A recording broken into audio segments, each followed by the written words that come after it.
আজকের এই যে ৩২-এর এই হাল, এটা সম্পূর্ণ শেখ হাসিনার। এই পেশিবাদী হাসিনার এই বাড়ি কবরস্থানে আজকে পরিণত হয়েছে। ৬ মাস হয়ে গেছে, মানুষের জনরোষ, মানুষের যে সেই রক্ত গরম, বা মানুষ হয়তো অনেক কিছু ভুলে গেছে আর কি, কিন্তু এইটা জানান দিল যে মানুষ এখনো ভুলে নাই আর কি। আজকে এই বাড়ির এই অধপতন এখন শেখ হাসিনার কারণে এরা বিপরীতমুখী জাদুঘর হয়েছে, মানুষ আসতেছে।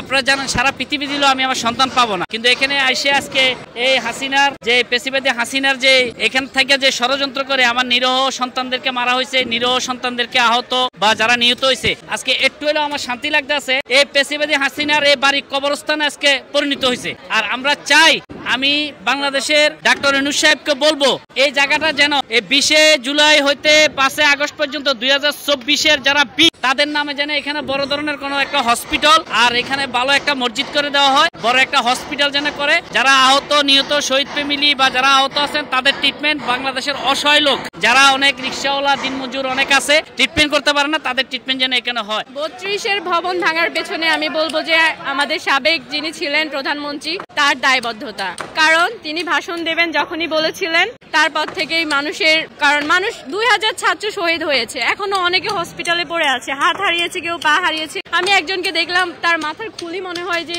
নেই, কোনোভাবে তার যে সে আছে, তাদের ভবিষ্যৎ কি বা তারা কিভাবে জীবন যাপন করবে, তাদেরকে যে এভাবে পঙ্গু করে দিলেন, তাহলে কি এই মানুষগুলো যখন শুনবে যে আপনি ভাষণ দিবেন তখন কি তারা ভালো কোনো প্রতিক্রিয়া দিবে? আমি মনে করি যে আজকের এই যে ৩২-এর এই হাল, এটা সম্পূর্ণ শেখ হাসিনার। ৩২ নম্বর যেখানে শেখের বাড়ি ছিল, এই শেখ হাসিনার কারণেই আজকে এই শেখের বাড়ি ভাঙচুর হয়েছে।